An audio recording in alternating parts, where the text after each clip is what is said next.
Ficou mais difícil para gravar. Bom dia, meus irmãos, que a graça e a paz de nosso Senhor Jesus esteja com todos. Pedir ao pastor Zé Luiz a gentileza e a licença para ficar de pé, porque eu fico mais à vontade de pé e eu falo menos de pé. Se eu ficar sentado, eu vou falar muito, e aí depois eu tomo puxão de orelha em casa, né? Então o objetivo da gente aqui é ser sucinto, uma orientação, caso o irmão queira, é claro, seja sucinto nas suas respostas, e com certeza nós estamos aqui para lhe ajudar, como lhe falei agora há pouco. Trago o abraço da Associação Batista Gonçalense, esta igreja, que junto com as outras 136 fazem parte da nossa associação. Ontem estivemos ali no aniversário de ministério do pastor Williams, na PIB Itaitindiba, né? O pastor mais bonito de São Gonçalo está ali, pastor Francisco, né? E hoje estar aqui é uma alegria muito grande. E é claro, queremos convidar os irmãos para estarem junto conosco na nossa próxima programação, nosso mutirão evangelístico ali na PIB em Zumbi. Eu não sei se você sabe que São Gonçalo tem um bairro chamado Zumbi. Se você não conhecia, agora já tem a oportunidade de participar do evangelismo ali. Nosso 7º mutirão vai ser no dia 1º de novembro. Mas vamos lá. Christian, é um prazer estar aqui. Prazer porque tive o privilégio de te conhecer no seminário, sei do seu calibre, do seu quilate como servo de Deus, e com certeza esse é apenas um momento para que nós possamos chancelar aquilo que Deus já determinou, aquilo que Deus já escolheu quando te chamou para esse ministério. Falando de eclesiologia, a gente começa pela própria palavra em si, né? O que o irmão entende da palavra eclesiologia? Eclesiologia é o estudo acerca da igreja. Estudo acerca. Que a palavra tem um significado, né, no seu original. Sim, eclésia, que significa chamados para fora. Beleza, né? Então esse é o chamado da igreja. E é importante a gente sempre lembrar para que a gente não fique como uma igreja trancada, que vem só para assistir culto e acha que está bom a gente ficar aqui dentro. Fiquei feliz de ouvir agora há pouco seu testemunho de uma incursão, né, indo pregar. Isso é importantíssimo, né? Nós somos uma igreja batista. O irmão está concorrendo aí ao ministério, né, a ser realmente consagrado como pastor batista. E o que define uma igreja batista? A igreja batista é uma igreja do Senhor Jesus, né? Ela é uma comunidade de crentes biblicamente batizados, que se reúne para adorar e proclamar o Senhor. É uma igreja democrática, é uma igreja que, por ser democrática, cada membro e todos em si, eles podem votar e ser votados. É uma igreja que tem princípios, tem doutrinas, é uma igreja que tem uma história muito bonita. Dois pontos importantes que o irmão citou e que a gente precisa aprofundar um pouquinho mais: princípio e história. Então vamos primeiro para princípios. Os princípios realmente nos definem, porque existem muitas outras igrejas que são igrejas sérias, que pregam Jesus, que são realmente uma comunidade de santos, mas que realmente vai diferenciar a gente das outras denominações, das outras igrejas, são os nossos princípios. Existem vários. Eu não vou pedir aqui para o irmão citar todos, mas poderia citar pelo menos 3 e falar brevemente deles? Sim, a autoridade das Escrituras, né? Que a Bíblia é a única regra de fé e prática do crente. Liberdade religiosa, o crente, a pessoa humana, ela tem a possibilidade de ter sua religião independente do que o Estado diga, né? Tem a separação entre igreja e Estado, que é importantíssimo, faz parte do cerne da história da igreja, que a igreja, Jesus fala que é dar a César o que é de César e a Deus o que é de Deus. Então a gente entende que a igreja ela não pode ter ligação com o Estado, porque quando a igreja tem ligação com o Estado, ela foge dos princípios da palavra de Deus. Isso foi muito bem notado nos fundadores, não vamos dizer fundadores, né, mas os que nos antecederam, os pais da igreja. Os pais da igreja. Sim. E temos o princípio da competência individual. O ser humano ele tem a capacidade por Deus, o livre-arbítrio de dar resposta ou não à salvação. Tá bom, respira.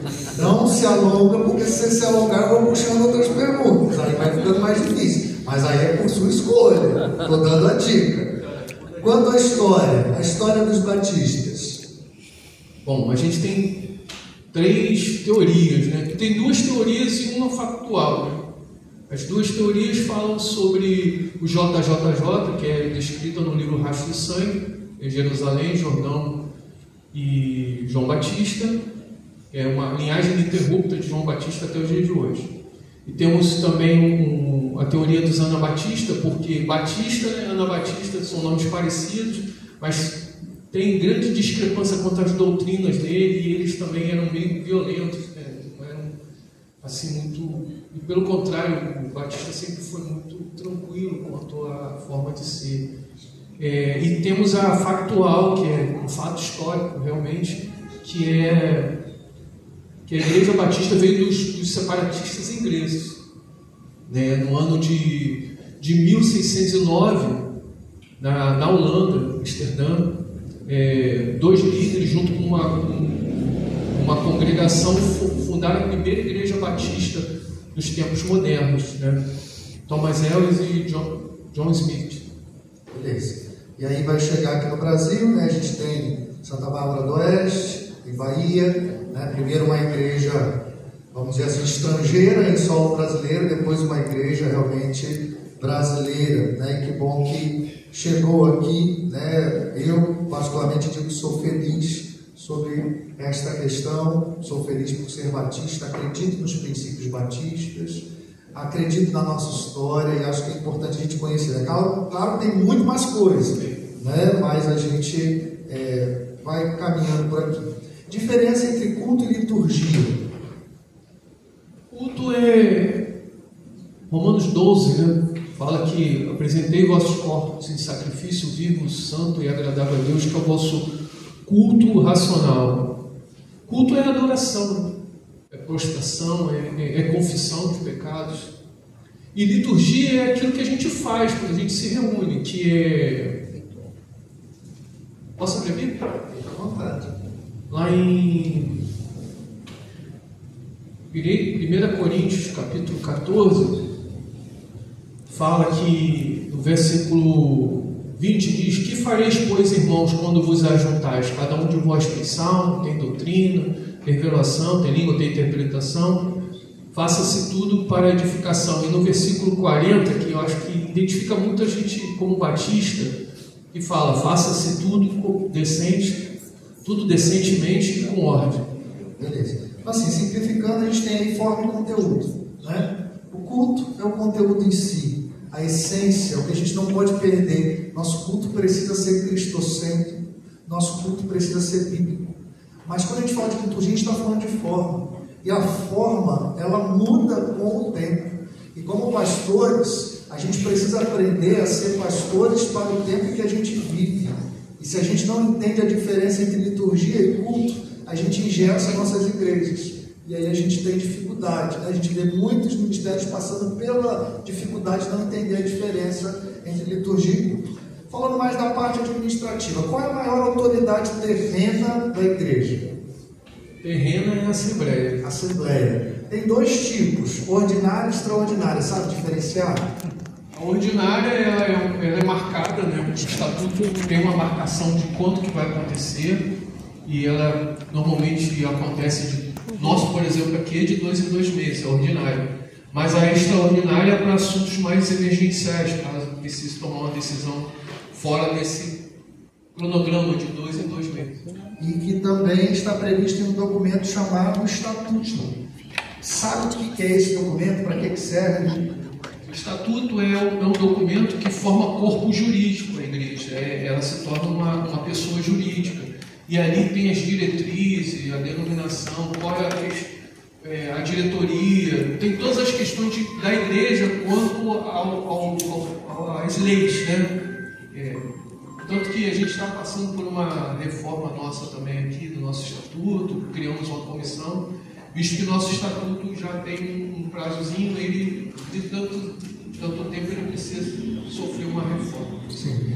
E a gente tem aí, é importante entender isso como pastor, porque, de certa forma, o pastor, em 99,9% das vezes, também é aquele que administra a igreja. São raros os casos de igrejas que têm a possibilidade de ter um administrador, que o pastor precisa entender disso também, que a sua igreja tem que ter um documento que regula o funcionamento dela com o Estado, porque embora tenhamos a separação entre igreja e Estado, nós devemos satisfação ao Estado brasileiro. E se a gente não cumprir direito esses documentos, a igreja pode ser sim fechada, porque a igreja espiritual ela não fecha, mas o templo fecha. Então é muito importante que o pastor tenha essa sabedoria administrativa, entenda que ele precisa conhecer o estatuto da sua igreja, e entenda que precisa criar ali dispositivos para defender a igreja dos ataques do secularismo que estamos vivendo. Então é muito importante que o irmão saiba disso. Como surge uma igreja batista? Qual é o processo? A igreja batista surge fruto de uma outra igreja batista, né? Normalmente começa um trabalho, a igreja mãe, ela começa um trabalho em algum lugar, uma missão batista, e ali os irmãos vão se fortalecer, o grupo que saiu dessa igreja para formar essa missão, e começa ali um trabalho, o trabalho vai se fortalecendo, à medida que o trabalho cresce e a igreja mãe percebe que aqueles irmãos ali já têm uma consistência doutrinária, já consegue se autodeterminar, tanto financeiramente como na questão administrativa, ela convoca um concílio de igrejas, e esse concílio de igreja avalia essa questão da consistência doutrinária, se eles podem sustentar um pastor, se eles têm condições de formar um corpo de diretor, um conselho fiscal e tal, e ter ministérios ali aprazíveis dentro daquilo que entendemos por ser batista, e sendo aprovado, é formada essa nova igreja. Qual a quantidade mínima de membros para organizar uma igreja? Não há quantidade mínima, mas precisa-se um certo número para compor até a diretoria e o conselho fiscal e outras. Mas tem que ser um bom senso, tem que ter bom senso. Exatamente, né? Cada situação é uma situação e precisa ser analisada com bom senso, embora a gente não tenha um número mínimo. É preciso ter cuidado com isso, porque muitas vezes a gente vê igrejas sendo organizadas pequenas demais e depois enfrentam grandes dificuldades para a sua subsistência, né? Quem fundou a igreja? Foi o Senhor Jesus. Tem algum? Já vai lá, se diverte aí. Sei que você já ia casar, então já fala o texto. Mateus 16, verso 18, diz que: pois também eu te digo que tu és Pedro, e sobre esta pedra edificarei a minha igreja, as portas do inferno não prevalecerão contra ela. Lá em Atos dos Apóstolos também, tem um texto que eu gosto muito, Atos dos Apóstolos, no capítulo 4, que fala, ele, Jesus, né? 4:11, ele é a pedra que foi rejeitada por vós, os edificadores, a qual foi posta por cabeça de esquina. Jesus é o fundador da igreja. Beleza. Então, é claro que existem outras teorias, tem gente que diz que a igreja é fundada lá no Antigo Testamento, mas essa realmente é a teoria mais forte, a mais aceita, né? A gente acredita ali que ele está falando de Petra e Petros, né? Pedra fundamental ele, Petros pedrinha de Pedro, né? Até para a gente rebater aquela tese herética, né? De que Pedro ali é a pedra fundamental da igreja e é claro que é Cristo. Qual a forma de sustento da igreja batistas? Dízimos e ofertas. Dízimos e ofertas. Quais são os poderes da igreja, né? A gente tem na nossa vida secular um poder legislativo, um poder judiciário e um poder executivo. Na vida eclesiástica isso também existe. Quais são esses poderes? O legislativo é o Senhor Jesus, o executivo é o pastor e o judiciário é a igreja. Beleza, né? Jesus e a sua palavra, né? O legislativo aqui realmente tem aí as regras que nós precisamos seguir. Quanto à forma de governo das igrejas? Bom, pelo menos a gente estudou 4 formas, né? Que é o monárquico, é o episcopal, é o presbiteriano, e o nosso, que é o congregacional democrático. Pode falar rapidamente um pouquinho? O monarca, uma pessoa só decide, né? Ele toma as decisões todas. O episcopal é um bispo que ele é designado para uma determinada área, um grupo de igreja, uma cidade, e ele decide. O episcopal e o presbiteriano ou oligarca, melhor assim dizendo, já é um grupo que é selecionado, é representativo da igreja, e esse grupo comanda a igreja. E o nosso congregacional democrático é a Assembleia Reunida que decide as questões da igreja. Lembrando, a diferença básica do episcopal é que o bispo pode ser substituído. No monarca, o Papa só sai basicamente se ele quiser sair. A gente teve um caso histórico aí no Bento XVI, mas normalmente ele fica ali até morrer, né? Mas o nosso é realmente o congregacional democrático, como a gente gosta de falar, né? O nosso modelo. E o que o irmão pensa do nosso modelo? É o melhor, é o mais adequado? Concorda com a forma como as decisões são tomadas na nossa denominação?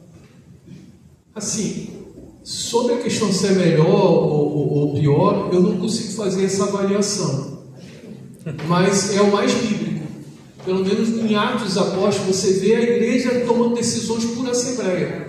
Você vê na questão do Atos 6, ali na escolha dos diáconos, você vê no concílio de Jerusalém, ali, quando Paulo teve um problema ali dos judaizantes, e ele apresenta esse problema para Jerusalém, e eles tomam uma decisão ali que não precisa haver ali o judaísmo, que eles não conseguiriam cumprir, quanto mais os judeus não conseguiam cumprir, quanto mais os gentios, né? Da questão da circuncisão, né? Que alguns judeus falavam assim: não, para você ser salvo você precisa se circuncidar.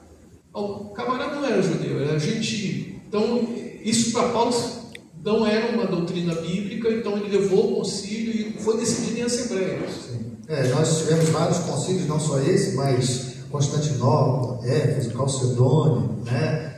Miceia, e todos eram decididos assim, né? E a gente precisa entender que a melhor forma sempre vai ser a forma bíblica, né? Por isso, como batista, não é querer me achar a última bolacha do pacote, né? Que o batista é sempre o melhor, mas entendo que a forma bíblica sempre vai ser a melhor forma, né? Qual a forma de entrada numa igreja batista?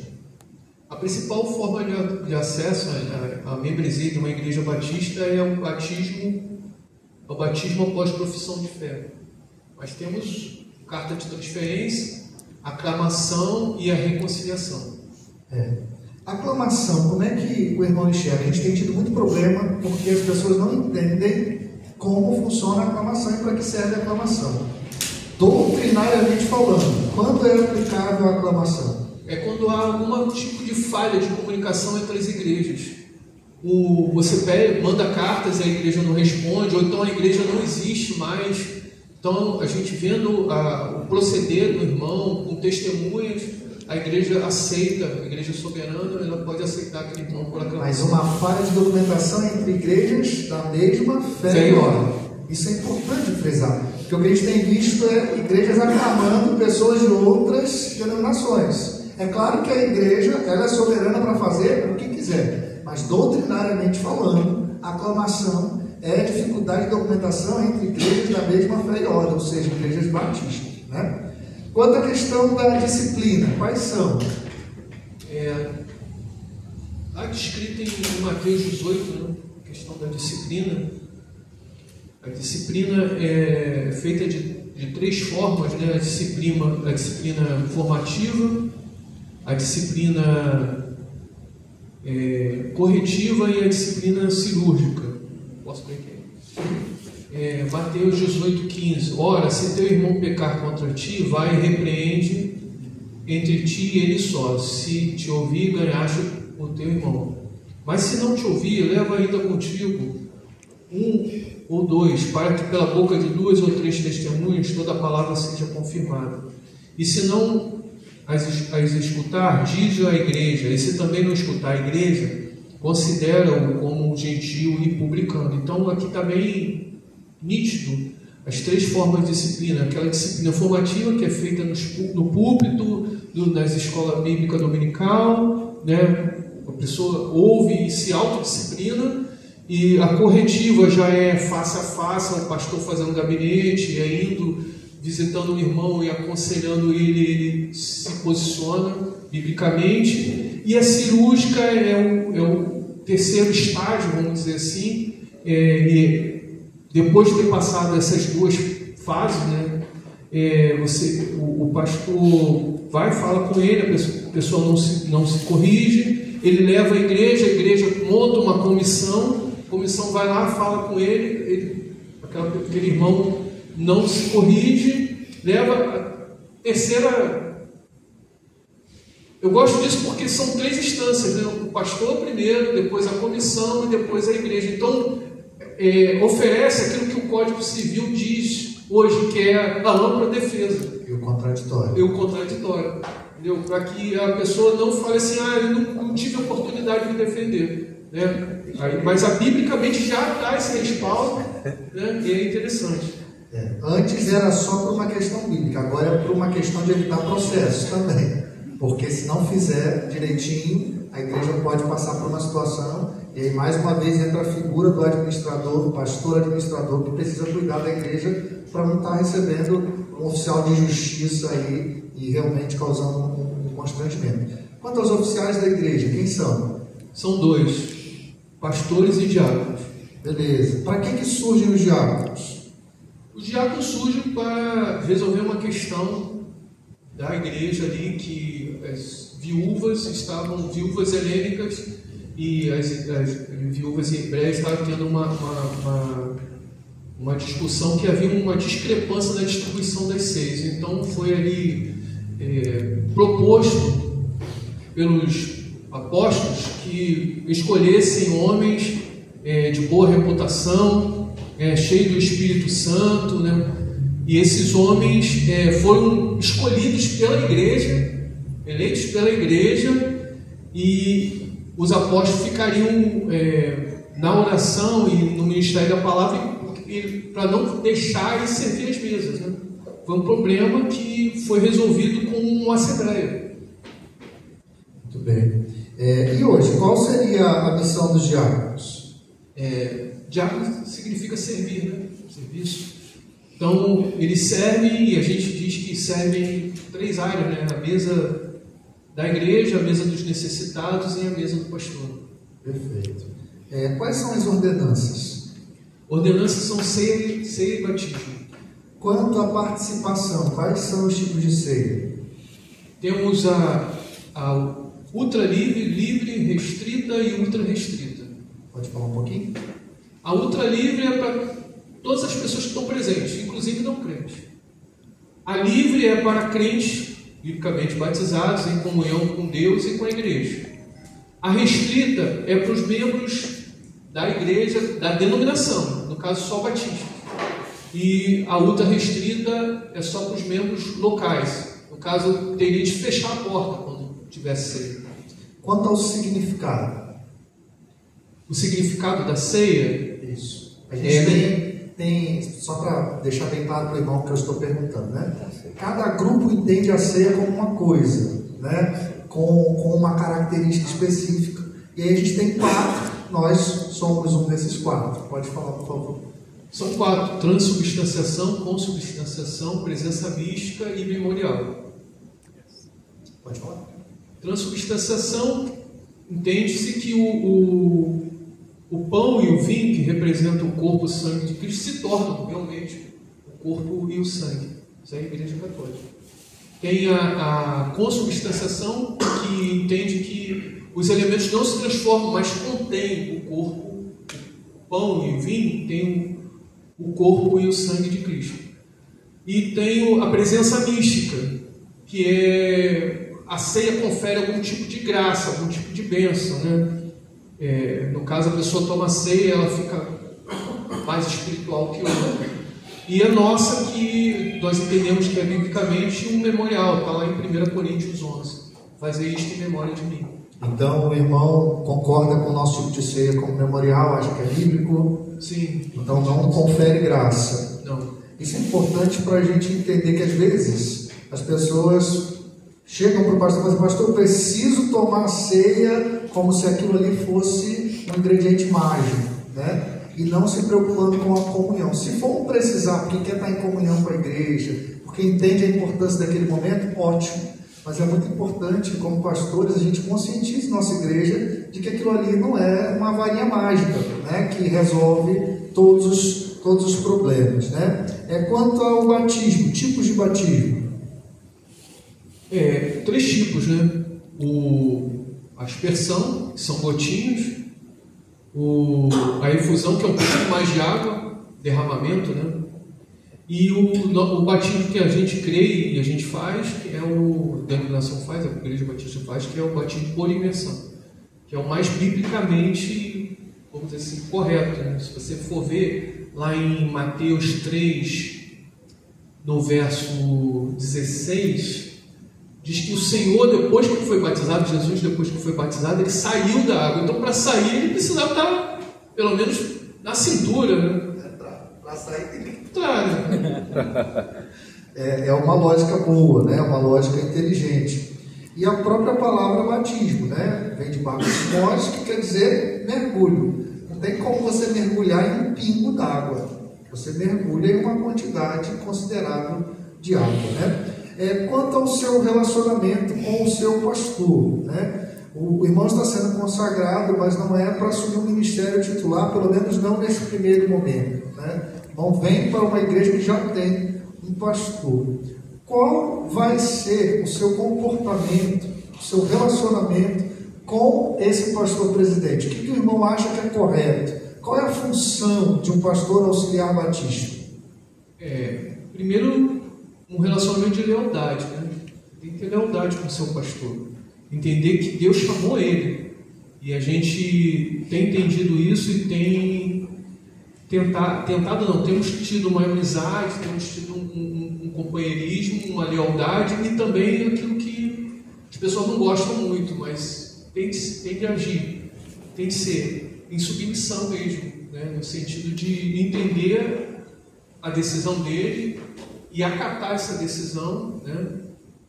Eu perguntei para o pastor, falei: pastor, caso sendo aprovado o concílio e tudo dando certo, eu seria pastor mesmo, o senhor me colocaria aqui como seu auxiliar? Ele falou assim: sem problema. Foi a palavra dele. Isso é muito importante. E a gente fica feliz de saber isso, porque a gente tem vivido algumas dificuldades aí, e aí agora falando como presidente da ABG, de pastores que têm sido traídos pelos seus auxiliares, né? E isso é muito triste. Eu entendo que são pessoas que estão plantando sementes ruins para o seu futuro. O que eu entendo é: se eu não estou feliz, se eu não concordo com o pensamento do meu pastor, eu vou até ele. E se eu continuo não concordando, eu peço respeitosamente a minha saída. Eu não fico ali atormentando o ministério de quem Deus colocou ali. E como pastor auxiliar, é muito importante a gente entender isso. Meu pai costumava falar que o pastor auxiliar precisa aprender a tocar o segundo violino, senão a orquestra toda desafina. E eu espero que o irmão tenha realmente esse pensamento, continue com esse pensamento, porque não se ganha. Todo pastor auxiliar, em algum momento, é procurado por membros da igreja para reclamação contra o pastor titular. E se o auxiliar não tiver sabedoria, ele arrebenta a igreja. É muito importante essa sabedoria, por isso fica aqui nesse momento, esse parêntese de conselho. Não seja ferramenta para a destruição da sua igreja, seja ferramenta para a bênção na vida do seu pastor. Tá bom? Já caminhando para o final, a gente vai falando sobre o princípio batista, que é o princípio da cooperação. O irmão, sendo eleito, pretende cooperar com as organizações denominacionais, porque o pastor, a gente costuma dizer, diferente do diácono, ele não é consagrado para o ministério local. O pastor é consagrado para o reino. Então o irmão não está sendo consagrado só para a Engenho do Rosário. O irmão está sendo consagrado para o reino. Eu não estou falando só Brasil, estou falando mundo, né? O irmão está sendo consagrado para ser um missionário batista onde quer que esteja. O que o irmão pensa desse princípio batista de cooperação? Eu acho super importante, visto que as instituições que estão, vamos dizer assim, interdenominacionais, né? Não sei qual seria o termo mais apropriado. Por exemplo, a associação, a junta de missões, a convenção... São denominacionais. Mas elas não são igrejas. Isso. Elas não são igrejas. O comissionamento é para as igrejas. Jesus falou assim, comissionar as igrejas, né? Ir por todo mundo e pregar o evangelho. É para os irmãos. E as instituições denominacionais, elas ajudam nesse papel.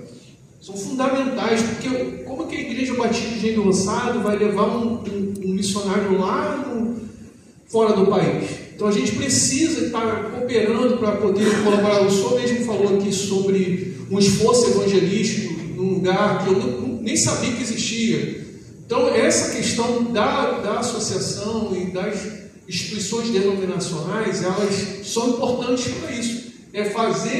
Ajudar a igreja a fazer o seu papel. E a gente tem de cooperar não só orando e participando, mas também contribuindo, né, com o dízimo dos dízimos. Que é o plano cooperativo, né? A gente tem visto aí uma campanha, inclusive, da nossa convenção. Então vamos lá, a nossa chamada sopa de letrinhas, né? Vamos ver como é que o irmão está na sopa de letrinhas. Eu vou falando as siglas das organizações nacionais e o irmão vai me responder. ABG, Associação Batista Gonçalves. CBF, Convenção Batista Fluminense. CBB, Convenção Batista Brasileira. JMN, Junta de Missões Nacionais. M de mamãe no final. Junta de Missões Mundiais. N de navio no final. Junta de Missões Nacionais. Essas são as organizações principais, mas tem muitas outras. Por exemplo, OPBB, Ordem de Pastores Batistas do Brasil. Que aí a gente vai ter a seção fluminense e aqui, mais especificamente, a subseção gonçalense, né? A gente tem também a ADBERG, já ouviu falar? Tem a ver com seminário. Eu não a ADBERG é dos diáconos. ABBET, que aí seria a Associação Batista de Instituições de Ensino Teológico, né? Mas a ADBERG seria dos diáconos. JUBAG, não sei. Juventude Batista Gonçalense. E aí a gente tem a JUBERB, né? Que é a Juventude Batista do Estado do Rio de Janeiro, e a Juventude Batista Brasileira.